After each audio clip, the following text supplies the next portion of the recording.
It is love that heals the soul, the Sophia which descends from above. The path of the philosopher makes this possible. How much wisdom is expressed in these words by Pythagoras! The higher wisdom is not some knowledge that can be grasped with the mind. It is an intense power that goes out to every person who loves and yearns for true wisdom. As soon as we open our being to it, a pathway is created within us that connects us to the Sophia. Then, this path of love for wisdom, the path of the true philosophers, becomes accessible to us again. This path does not concern theories and rational understanding, although a certain level of understanding is required. The most important aspect is what we do with it. To what extent the Sophia, the true wisdom, may be realized through us. In the light of this true wisdom, we may consider our own convictions, examine our emotions, and find calmness and healing for our soul. The goal is not to become a better human being, but a true soul being. It is to open up to the wisdom that can then flourish. The soul will then connect with the power behind this wisdom, for this wisdom originates in the Spirit, in the universal seventh Spirit. Long before our era, human beings learned to know and evaluate themselves and their relationship to the many aspects of creation through the legends about the adventures of gods and heroes. In Greek mythology, for example, we find countless legends about how men desired with all their hearts to find true wisdom, but they nevertheless allowed themselves to be led astray again and again by following their own interests. And so, the hero, who began this quest full of enthusiasm, became trapped in a world of illusion and no longer lived in close connection with the gods. The god-man, Prometheus, was put in chains. The legend tells how he was buried under the rubble of the world's debris. Such an existence under the debris of the world perhaps comes close to our own experience in these times. Are we not also buried under the debris of the world, struggling to maintain a certain order in our state of mind, in our thinking, in our emotions?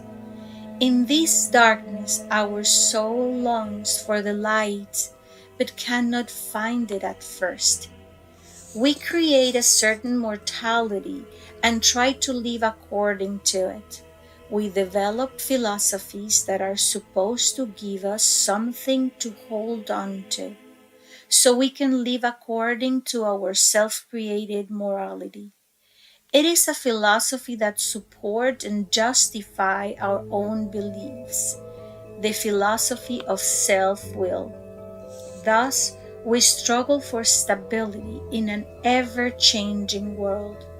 We get so immersed in it that we lose the love for true wisdom and become trapped in the collective ideas of the world.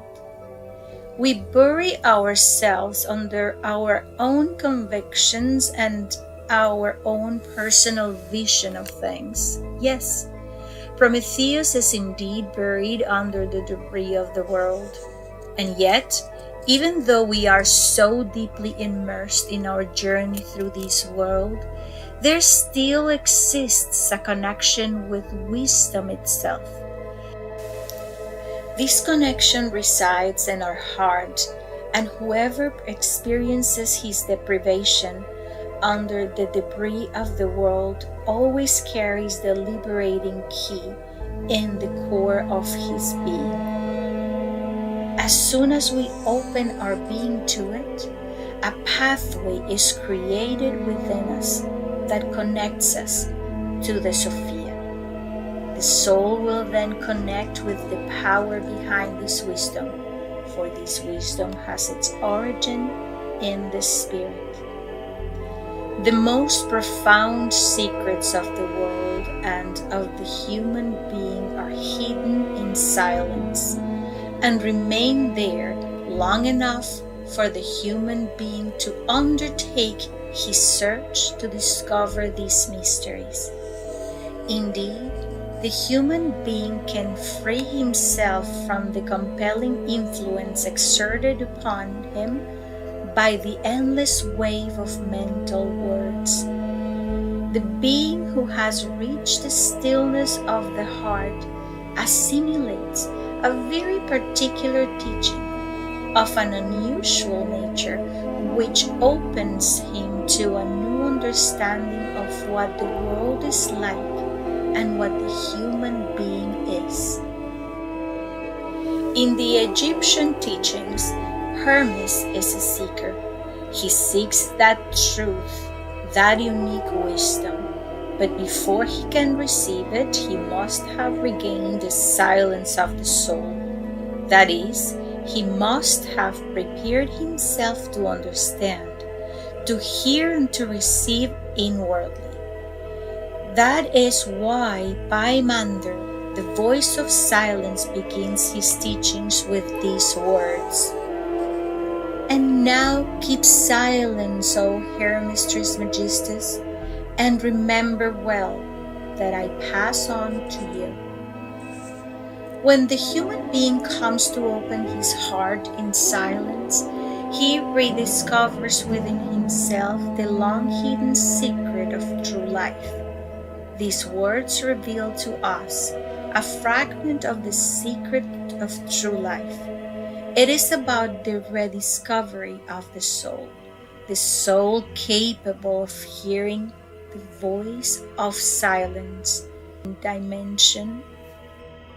This divine soul is a hidden dimension that lies in ourselves. It corresponds to a spiritual level that the human being once possessed, in which he participated fully and which he must rediscover.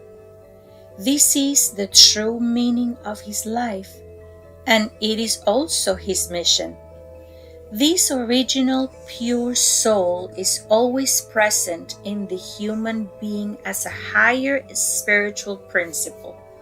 However, it is latent in him, withdrawn, hidden, turned imperceptible.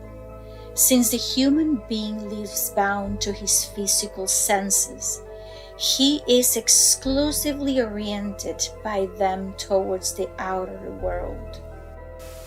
However, even through our ceaseless, outwardly oriented, noisy, tense, troubled world, there radiates continuously a spiritual, renewing, higher energy which comes from the original being. It is the light, the vibration, the sound born of eternal silence.